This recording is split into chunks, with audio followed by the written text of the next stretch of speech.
Subscribe करें हमारे YouTube channel साधना gold को और पाएं वीडियोस सबसे पहले।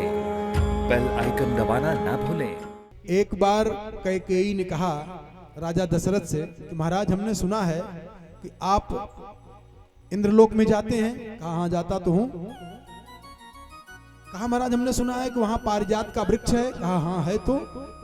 तो कहा मैं अपने पिताजी के यहाँ सुनी हूं कि अगर पारिजात का पुष्प ला करके अपने घर में रख दिया जाए तो वहां बीमारी नहीं होती है, विपत्ति नहीं आती है, दुख नहीं आता है, आदि व्याधि ये सब कुछ नहीं होता है। इसलिए हे प्राणनाथ अगर वही पारिजात का पुष्प ला देते तो बड़ी कृपा होती। राजा दशरथ ने कहा ठीक है। राजा दशरथ चले और गए, इंद्र के सभा में पहुंचे, वहां से पारिजात का पुष्प लिया और जब लौट के जा रहे थे पुष्प लेकर के तो देवराज इंद्र मिले। इंद्र ने बड़ा स्वागत सत्कार किया। अरे महाराज आज तो हम धन्य हो गए जो आप चले आए। इतना वैभव है चक्रवर्ती सम्राट राजा दशरथ का। देवराज इंद्र जिनका सम्मान करता है और लिवा करके आए।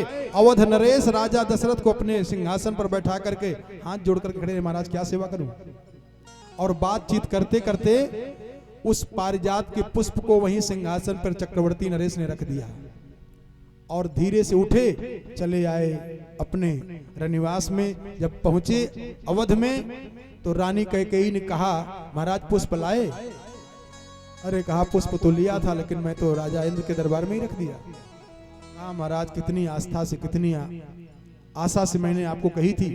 तो राजा ने कहा कोई बात नहीं है। और जब राजा दशरथ पुनः गए इंद्र के दरबार में तो जिस सिंहासन पर चक्रवर्ती सम्राट अवध नरेश राजा दशरथ बैठे थे उसी सिंहासन को वैदिक मंत्रों के द्वारा, विद्वानों के द्वारा ब्राह्मण मंत्र बोल रहे हैं और वो गंगा जल से धोया जा रहा है, सिंहासन धोया जा रहा है।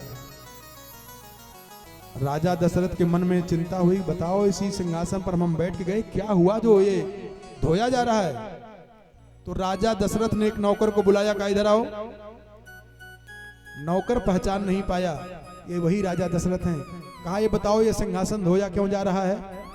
तो नौकर ने कहा महाराज अवध नरेश कोई राजा दशरथ हैं जो निसंतान है, कोई संतान नहीं है उनके यहाँ, और वो आकर के इस आसन पर आसीन हो गए थे, इसीलिए ये आसन अपवित्र मान लिया गया है, इसीलिए इसको धोया जा रहा है वैदिक मंत्रों के द्वारा।